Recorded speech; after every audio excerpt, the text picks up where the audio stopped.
The sound of antique china shattering against hardwood floors carries a weight that goes beyond mere porcelain and glaze.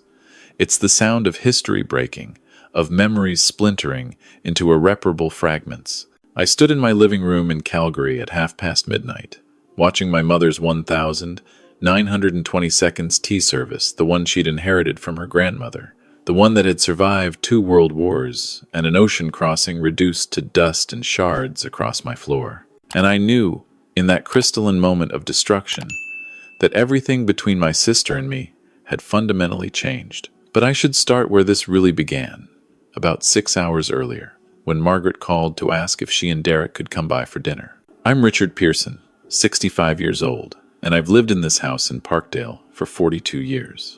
Bought it with my late wife Sarah back in 1983 when I was a young firefighter and she was finishing her nursing degree. We raised 2 sons here, weathered Calgary's economic ups and downs, and built what I'd always considered a good life. Sarah passed 3 years ago from ovarian cancer, and since then, I've learned to navigate this house alone, finding comfort in routine and in the knowledge that my boys, now grown with families of their own in Vancouver and Toronto, were thriving. My sister Margaret was really my only family left in Calgary, and until 6 months ago, we'd been close. Then our mother died, and everything got complicated. Margaret's voice on the phone that Saturday afternoon had that particular quality I'd come to recognize over the past few months, tight, controlled, like she was holding something back. "Richard, would it be all right if Derek and I stopped by this evening? Maybe around 6? We need to talk about something." "Of course," I said, though a small warning bell went off in my head. "Is everything okay?" A pause, just a beat too long. "Yes, fine. We just think it's time we sat down and had a proper conversation about Mother's estate." There it was, the elephant that had been sitting between us since the will reading. "I should discuss it with you face to face," she added. "I'll make dinner," I told her. "Nothing fancy, just some steaks on the barbecue." "That sounds lovely. See you at 6. I spent the afternoon preparing, though my mind wasn't really on the food. Our mother, Dorothy Pearson, had passed away in February at 92.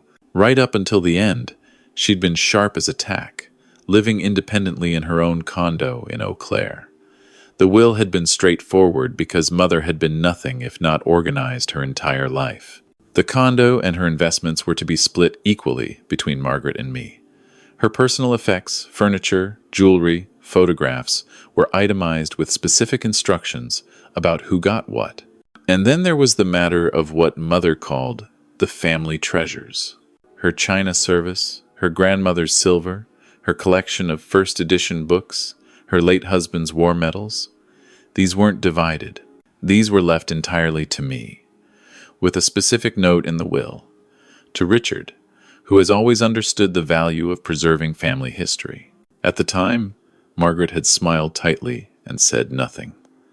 Derek, her husband of 38 years, had made a small sound, not quite a scoff, not quite a cough. I'd thought perhaps they were just emotional. It had only been 3 days since Mother's death, after all. But in the months since, as we dealt with selling the condo and distributing assets, I'd noticed a change. Margaret's calls became less frequent. Derek stopped showing up to our usual monthly dinners. When I'd asked about it, Margaret had been vague. "Derek's been busy with work," or "we've just had a lot going on." Now, apparently, we were going to talk about it. They arrived at 6:15. Margaret looked tired, older somehow than her 62 years. Derek came in behind her, and I noticed he didn't meet my eyes when we shook hands. He'd always been a big man, played hockey in his youth, still had the shoulders for it, but lately there'd been a softness around his middle, a redness to his face that spoke of too much scotch and not enough exercise. He'd retired from his accounting practice 2 years ago, and from what Margaret had mentioned in passing, the transition hadn't been smooth. "Derek, good to see you." Come in, come in. The steaks are almost ready." We settled into what should have been comfortable. I poured wine, a decent Malbec I'd been saving, and we made small talk while I finished preparing dinner. Margaret asked about my sons, about my volunteer work at the fire station museum. Derek mostly stayed quiet, though I noticed he refilled his wine glass twice before we even sat down to eat. Over dinner, We talked about the weather, about the Flames' playoff chances, about the construction on Memorial Drive, anything except what we were really there to discuss. It was over dessert apple pie I'd picked up from Pie Junkie, Margaret's favorite, when Derek finally broke. "So, Richard," he said, setting down his fork with deliberate care, "we need to talk about your mother's will." "Our mother's will," I corrected gently. "Yes, our mother." Derek's jaw tightened. "The thing is, we've been thinking about the distribution, about how certain items were allocated." I took a sip of my coffee, waiting, and we both think that it wasn't entirely fair. "Fair?" Derek leaned forward. "You got the house when your wife died, right? This house?" "Well, yes. Sarah and I bought it together. We paid it off over 30 years. It's mine." "Right. So you own a house, outright in Parkdale. Worth what now? Probably 800,000? More?" I felt the first stirrings of anger, but kept my voice level. "I don't see what that has to do with Mother's estate. Everything was split evenly. The condo sale, the investments, everything except the valuable items," Derek interrupted. "The china, the silver, the books, the medals. That's easily another $50,000–$60,000 worth of stuff that you got entirely." Margaret has been quiet until now, but she spoke up. "Dad's medals should have been discussed, Richard. They meant something to me, too." "They did get discussed," I said. "Mother discussed them, in her will. She was very clear about her wishes." Derek laughed, but there was no humor in it. "Your mother's wishes? That's convenient, isn't it? What are you implying?" "I'm not implying anything. I'm stating a fact. You and Dorothy were always thick as thieves. You were always her favorite." "Now, Margaret," Derek started, but she shook her head. "No, he's right. You were always closer to her. You stayed in Calgary, you visited every week, you were there when she needed things. But that doesn't mean you should get everything she treasured." "I never said I should get everything," I said carefully. "Mother divided her estate. She gave you the condo money that was $400,000, Margaret. And the investments, you weren't shortchanged." "But the family heirlooms," Derek pressed, "those should be split. That's only fair." "Mother didn't think so." "Well, Mother was 92, and probably not thinking clearly." The words hung there like a slap. I felt my face go hot. Mother was completely competent right up until the day she died. Her lawyer will attest to that. The will was reviewed and updated just 6 months before she passed. She knew exactly what she was doing. "Maybe she knew," Derek said, his words starting to slur slightly. "How much had he had to drink before they even arrived? But that doesn't make it right. It doesn't make it fair to Margaret. To us. Us." There it was again. Not Margaret. Us. "You're in debt," I said suddenly, the realization hitting me. "Aren't you?" Derek's face went dark red. "That's none of your business." "It is if you're sitting in my house demanding I hand over family treasures to settle your debts." "We're not demanding anything," Margaret said quietly, but her voice wavered. "We're asking you to consider what's fair, what's right. You have so much, Richard. This house, your pension from the fire department, your investments. We're struggling. Derek made some bad investments when he retired. We need to sell our house and downsize. But with the market the way it is," her voice broke. I felt a stab of sympathy for my sister, but it was quickly overwhelmed by anger at Derek's manipulation. "I'm sorry you're struggling," I said. "I truly am. But giving you Mother's heirlooms isn't the answer." "We could sell them," Derek said. "The china alone is worth 15,000, maybe more. There are collectors who—" "No." The word came out harder than I intended. "Absolutely not. Those items have been in our family for generations. Mother entrusted them to me to preserve, not to sell. Who are you to decide that?" Derek was on his feet now, swaying slightly. "Who made you the guardian of family history?" "Mother did, in her will, legally and clearly. Your mother was a manipulative old woman who played favorites her whole life, and you're just like her," Margaret gasped. "Derek, please." "No, I'm tired of tiptoeing around this. Your brother sits here in his paid-off house, with his comfortable life, and he can't help his own sister when she's in trouble. If helping meant honoring Mother's wishes and keeping her treasures in the family, then yes, I'd help. But that's not what you're asking. You're asking me to sell off family history to cover your bad investments. They weren't all bad, Derek shouted. I lost money in the oil crash, like everyone else in this city. We all lost money in the oil crash, I shot back. The difference is, I didn't overextend myself. I didn't retire early and then gamble our savings on risky ventures. You sanctimonious bastard. Derek, that's enough, Margaret said, but her voice was weak. It's not enough. I'm sick of him acting like he's better than us. Like he's some paragon of virtue because he kept his nose clean and followed all the rules. You know what, Richard? Your mother left you that stuff because she knew you'd hoard it, just like you hoard everything else. Your perfect life, your perfect memories, your perfect wife, who conveniently died before she could see what a self-righteous prick you really are. The mention of Sarah made something snap inside me. Get out. What? Get out of my house. Now. Derek's face twisted into something ugly. Or what? You'll throw me out? You're 65 years old and I could. Could what? I stood up, my chair scraping against the floor. Because if you're threatening me in my own home, we can settle this a different way. Margaret was crying now. Please, both of you, stop. This is exactly what Mother wouldn't have wanted. What Mother wanted, Derek spat, was to control us from beyond the grave.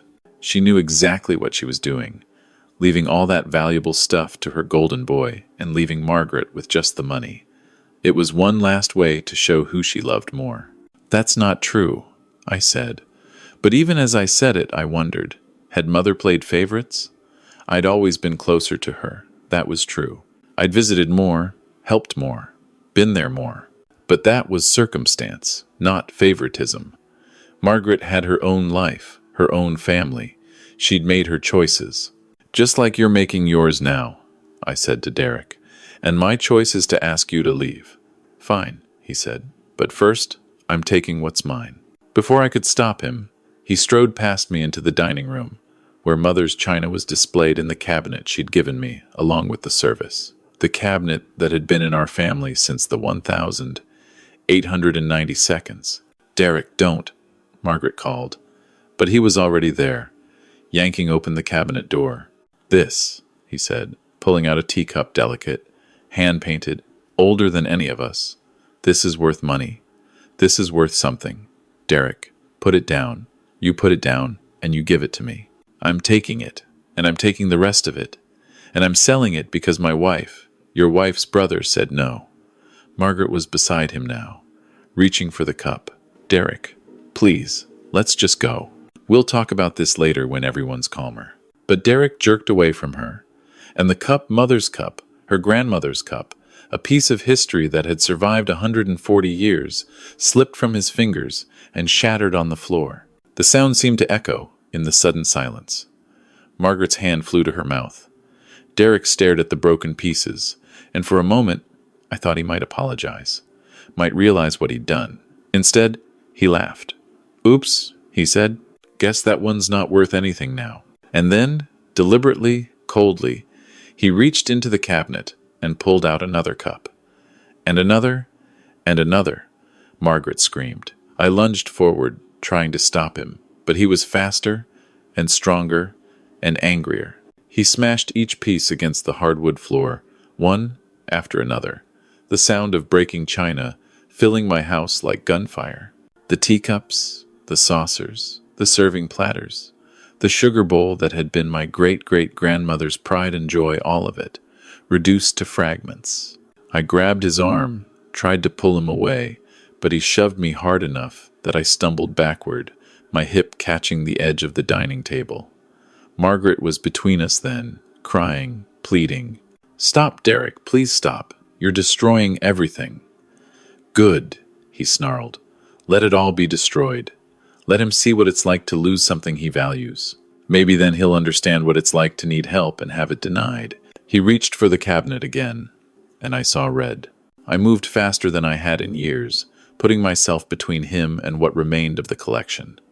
You're done, I said. You're done destroying my mother's things, and you're done in my house. Get out now, or I'm calling the police. Call them, Derek said. Call them and explain how you refused to help your own sister. How you hoarded family treasures while we struggled. I already had my phone out, already dialing 911. Derek's eyes widened, as if he hadn't actually believed I'd do it. Margaret grabbed his arm. We need to go. Now. We're leaving. But Derek shook her off. I'm not going anywhere until... Yes, you are, Margaret said, and there was something new in her voice. Something I hadn't heard in years. Strength. You destroyed my family's china. You attacked my brother in his home. We're leaving, Derek. Now, the 911 operator answered. Calgary 911, what's your emergency? My brother-in-law has assaulted me and destroyed property in my home. I need police assistance. Derek's face went pale. You're actually calling the cops on me? I gave the operator my address, described what had happened. Derek stood there, swaying, looking between Margaret and me, like he couldn't quite process what was happening. When I hung up, Margaret spoke quietly. I'm so sorry, Richard. I didn't know he was going to. I know, I said. This isn't your fault. But it is, she said, tears streaming down her face. I should have stopped him before it got this far. I've been making excuses for him for months. For years, maybe. The drinking, the anger, the way he talks to people. I kept thinking it would get better, that it was just stress from retirement, from the money problems. But it's not getting better. It's getting worse. The police arrived 12 minutes later. 2 officers, 1 male, 1 female, both professional and calm. They took statements, photographed the destruction, the shattered china covering my dining room floor, the empty spaces in the cabinet, the bruise already forming on my hip where I'd hit the table. Derek tried to explain, tried to make it sound reasonable. We were just having a discussion about inheritance. Things got heated. It was an accident. An accident? The female officer, Constable Morrison, looked at the systematic destruction. Sir, this looks pretty deliberate to me. And witnesses say you shoved Mr. Pearson here? Derek's lawyer can sort that out, the male officer, Constable Webb said. He turned to me. Do you want to press charges, sir? Yes, I said, for assault and destruction of property. Derek's face went even paler.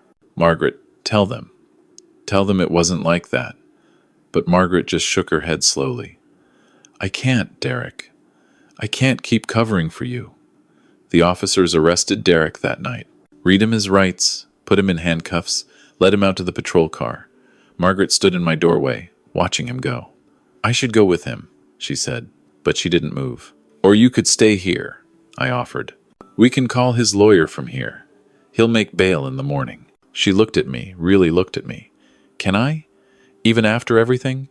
You're my sister, I said. He's the one who did this, not you. She stayed. We called Derek's lawyer a golfing buddy who sounded annoyed to be woken up at 1 a.m. on a Saturday but promised to handle the bail hearing. Then Margaret helped me clean up. We worked in silence mostly, sweeping up the fragments of our family history. Some pieces were too shattered to save. Others, miracle of miracles, had survived intact, tucked in the back of the cabinet where Derek hadn't reached them. 4 teacups, 2 saucers, a creamer. Not much, but something. As we worked, Margaret talked. Told me things I hadn't known, hadn't wanted to know, about how Derek's drinking had progressed from social to problematic to potentially alcoholic. About the investments he'd made without consulting her, how they'd lost nearly $200,000. About the mortgage he'd taken out on their house, the house that had been paid off to cover the losses. About how he'd become angry, volatile, how she'd started to feel afraid in her own home. Why didn't you tell me? I asked. Because I was ashamed, she said. Because I thought I could fix it. Because he's my husband, and I took vows, and I didn't want to admit that those vows might have been a mistake. We finished cleaning around 3 a.m. I made up the guest room for Margaret, gave her one of Sarah's old nightgowns that still hung in the closet. She cried when she saw it. I remember when she bought this, she said. At that little shop in Kensington. She loved that shop. She loved you, I said. And she'd want you to be safe. Margaret nodded, wiped her eyes. Do you think I'm doing the right thing? Staying here instead of going with him? I think you're doing the brave thing, I told her. And yes, I think it's right. Derek made bail the next morning. His lawyer called to inform us and to warn us that Derek was angry. My client feels he was unjustly arrested, the lawyer said in that careful, professional tone. He's considering legal action for false arrest and defamation. Tell your client he's welcome to try, I said. The evidence is pretty clear. Over the next week, things happened quickly. I filed for a restraining order, and given the police report and the photographs of the destruction, the judge granted it immediately. Derek was ordered to stay at least 500 meters away from me and my property. Margaret filed for separation, which seemed to shock Derek more than the arrest had. She moved in with me temporarily, sleeping in the guest room while she figured out her next steps. Derek called repeatedly. My phone, Margaret's phone, even tried the house landline I barely used anymore. The messages ranged from apologetic to threatening to desperately pleading. I'm sorry. I was drunk. I didn't mean it. You're turning her against me. She's my wife. She belongs with me. You can't keep her from me. I'll get help. I'll stop drinking. Just tell her to come home. Margaret listened to one message, then blocked his number. I can't, she said.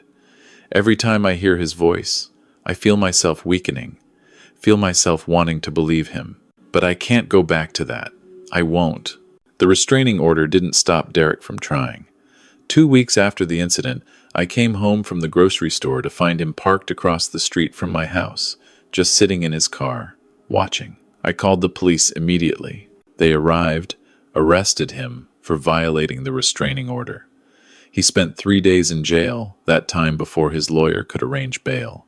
After that, he got more creative, sent letters through his lawyer, had friends call Margaret to plead his case, showed up at her yoga studio, not close enough to violate the restraining order, but close enough to be seen, to be a presence, a reminder. The divorce papers came next. Margaret filed them herself, with help from a lawyer her friend recommended. Derek contested it, claimed she was abandoning their marriage without cause, that I was manipulating her, turning her against him. But then the Crown prosecutor laid formal charges: assault, mischief, criminal harassment. The evidence was damning. The police reports, the photographs, the recorded threatening messages, the violations of the restraining order. Derek's lawyer tried to negotiate a plea deal. Anger management classes, substance abuse counseling, probation instead of jail time. The Crown was willing to consider it if Derek agreed to a 5-year restraining order and dropped his contest of the divorce. Derek refused at first. Fought it for 3 months, dragging it out, costing both of them money they didn't have. Then one night, Margaret got a call from Derek's lawyer. Derek had been arrested again, this time for drunk driving. He'd crashed his car into a light post in Inglewood, blood alcohol level nearly 3 times the legal limit. He was looking at serious charges, possible jail time. The lawyer was blunt. Derek needed help, and he needed to accept it. The next day, Derek signed the plea agreement, pled guilty to the assault and mischief charges, agreed to 2 years of probation, mandatory counseling for both anger management and substance abuse, and the 5-year restraining order. He also dropped his contest of the divorce. The divorce was finalized 6 months after that night in my dining room. Margaret signed the papers in my kitchen, her hand shaking slightly. It's really over, she said, staring at the decree. Are you okay? I asked. She thought about it. I don't know. I feel relieved, and sad, and guilty, and free, all at once. That sounds about right, I said. It took another 6 months before Margaret was really okay. She went to therapy, worked through years of what her counselor called codependency, and learned helplessness. She got a job at a bookstore in Kensington, something she'd always wanted to do but Derek had discouraged. She found an apartment in Bridgeland, small but hers, filled with plants and books and peace. I saw the change in her gradually. The way she stood straighter, the way her voice got stronger, the way she laughed again, really laughed, not the careful, controlled sound she'd made for years. One Sunday, about a year after that terrible night, she came over for dinner. We ate on the patio, enjoying the late summer evening. The flames are looking good this year, I said. She smiled. Derek always said that. Every year. And every year, they'd disappoint him by February. We both laughed, and it felt good to be able to talk about him without tension, without fear. "How is he?" I asked. "I heard he's been sober for 8 months." She nodded. "His sponsor called me, asked if I wanted to be part of his recovery process. I said no. Good for you." I know that wasn't easy.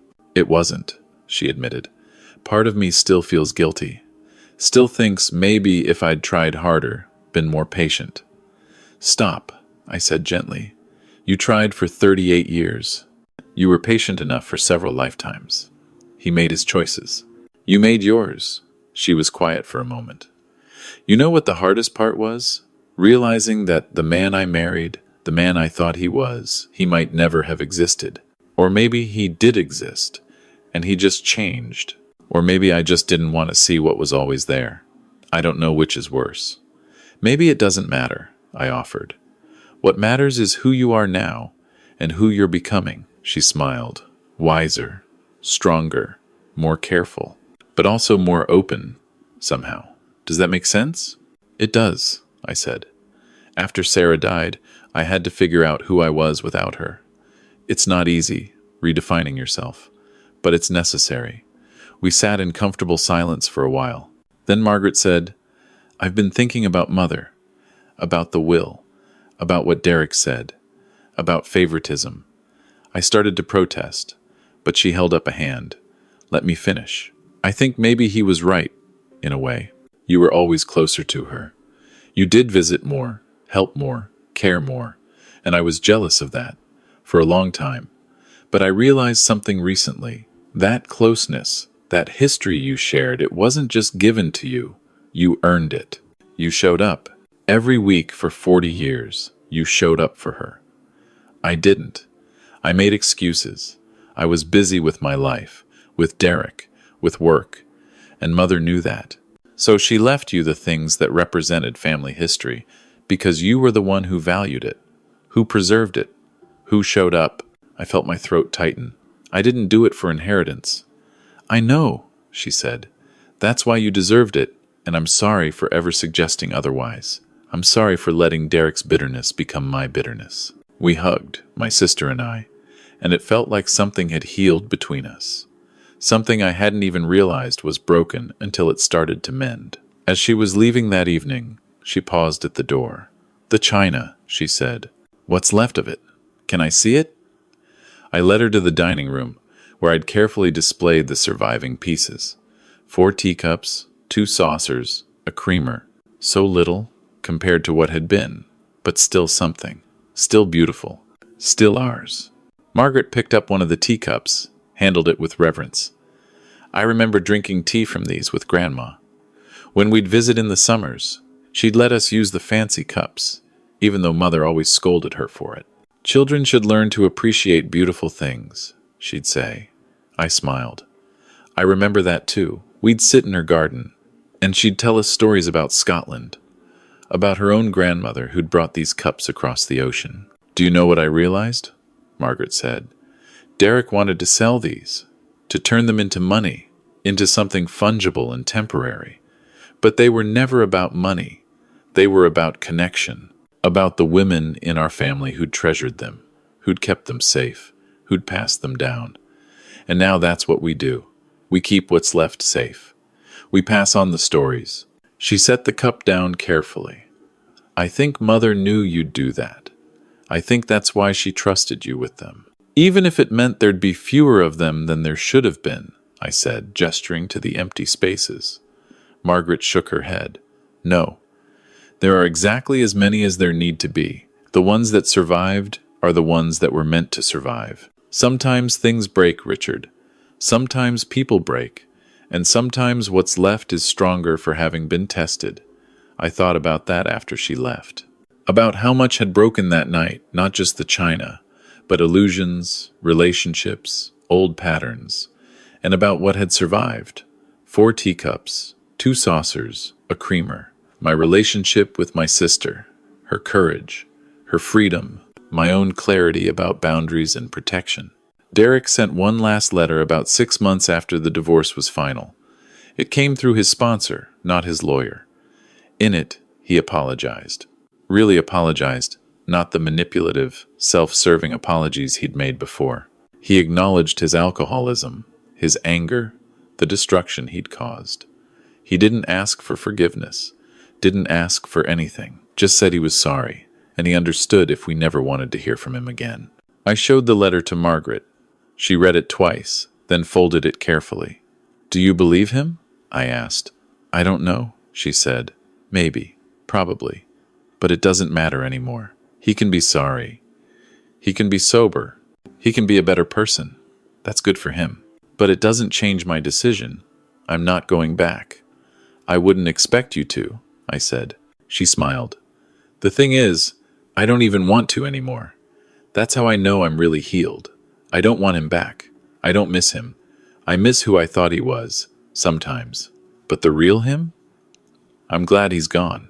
We're coming up on the 2nd anniversary now. Margaret's thriving. She's been promoted to manager at the bookstore. She's dating someone new. A gentle, kind, divorced teacher who treats her like she's precious. And she's bought a condo of her own in Hillhurst. I still have Sunday dinners, sometimes with her, sometimes with my sons when they visit, sometimes alone. The dining room cabinet still holds the surviving pieces of Mother's china. I use them now, occasionally. Margaret was right, they were meant to be appreciated, not just preserved. There's a small scar on my hip where I hit the table that night. It aches sometimes when the weather changes. I don't mind it. It reminds me of the night my sister chose herself. The night she found her strength. The night I learned that protecting someone you love sometimes means standing firm against someone else you thought you knew. People ask me sometimes if I regret how I handled things. If I wish I'd just given Derek the china, avoided the whole confrontation. The truth is, I regret not seeing the warning signs earlier, not asking Margaret the hard questions sooner, not making her feel safe enough to tell me what was really happening in her marriage. But do I regret refusing Derek's demands? Do I regret calling the police? Do I regret protecting my mother's legacy and my sister's safety? Not for a second. Because here's what I learned that night. Sometimes the most loving thing you can do is say no. Sometimes boundaries are the greatest gift you can give. And sometimes things have to break China, relationships, illusions, before healing can begin. The china shattered that night. But Margaret didn't. And that's what matters. I still have the police photographs, filed away with the divorce papers and the restraining order. Sometimes I look at them, those images of broken porcelain scattered across my floor. They look like evidence of destruction. But I see them differently now. I see them as the price of freedom, the cost of choosing safety over enabling, truth over comfortable lies. Some inheritances are worth fighting for. Some are worth protecting, even when it means conflict, and some lessons can only be learned through loss. The surviving teacups sit in their cabinet, beautiful and fragile and strong. They're not just family heirlooms anymore. They're symbols of what endures, of what's worth preserving, of the strength it takes to say no, to set boundaries, to protect what matters. Margaret came by last Sunday with flowers. "For what?" I asked. "For keeping them safe," she said, gesturing at the china. "For keeping me safe, for refusing to enable him, even when it would have been easier." We smiled at each other, my sister and I. Some scars fade, some don't, but we choose what they mean. And these scars, the one on my hip, the empty spaces in the cabinet, the years Margaret lost to a destructive marriage, they mean survival. They mean courage, they mean freedom. And that, I've learned, is the most valuable inheritance of all.